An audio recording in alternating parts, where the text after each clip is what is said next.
Class 10, Unit 2, Chapter. Name: A Phoenix Rises. Author: Twinkle Khanna. Bablu Kewat had been an indifferent student at best. He still remembers his science teacher, Mrs. Sharma, and the egg incubator that he had made under her supervision. But when Bablu's father died, leaving his mother struggling to support her small family, he dropped out of school to get a job and help her out. He joined a workshop as a busboy, getting tea for the owner. He slowly worked his way up to becoming a welder. Gradually, he took over the mortgage of the workshop. After that, he ran the business himself, growing it steadily. Bablu and Gauri had an arranged marriage, after meeting just once, briefly, in the presence of both their families.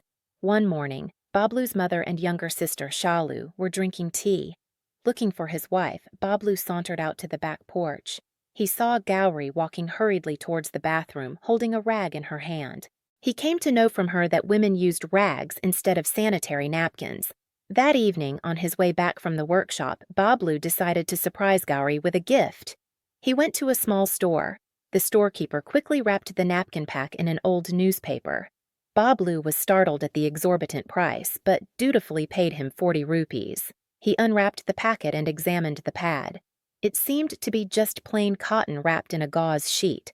He placed it on his palm, trying to calculate the approximate weight of the pad. 10 grams, he said to himself. Having seen his father working with cotton yarn, he knew that 10 grams of cotton would barely cost 10 paise. But here he was, paying 4 rupees for each of these pads. He put the pad back in the packet. Back home, Bablu secretly handed over the pack to Gauri. Gauri was not pleased. If Shalu and I start buying these packets every month, then let alone curd and ghee, we will not even have enough money to buy milk. Bablu looked at her dejectedly, but he then determined to start a new project. He pulled out a pair of scissors, a needle, and some thread, cotton and cloth from his bag. He began flattening the cotton between his hands as if he were spreading out dough to make a chapati. Within 24 hours of first touching a sanitary napkin, Bablu had managed to make his own, but he was not able to make a useful. While we read C, how would the exorbitant price of sanitary napkins affect the family budget? D, why was Bablu determined to start a new project? What was it? My words, my questions, 55-1. As he could not make out the material used by the brands. Months passed, and Bablu procured different qualities of cotton and other materials to make pads. He continued his experiments, knowing that most women used unclean rags instead of sanitary napkins as they could not afford them. He also knew that this made them prone to disease. No one else appeared to be bothered by this. He looked at the little girls running around the neighborhood. They couldn't even buy a good pair of slippers. How could they ever afford to buy sanitary pads month after month? However, his experiments and his obsession caused some unrest even in the family. His mother beseeched him to stop the experiments, saying that the whole family would be disgraced by his sordid interest in women's menstrual cycles.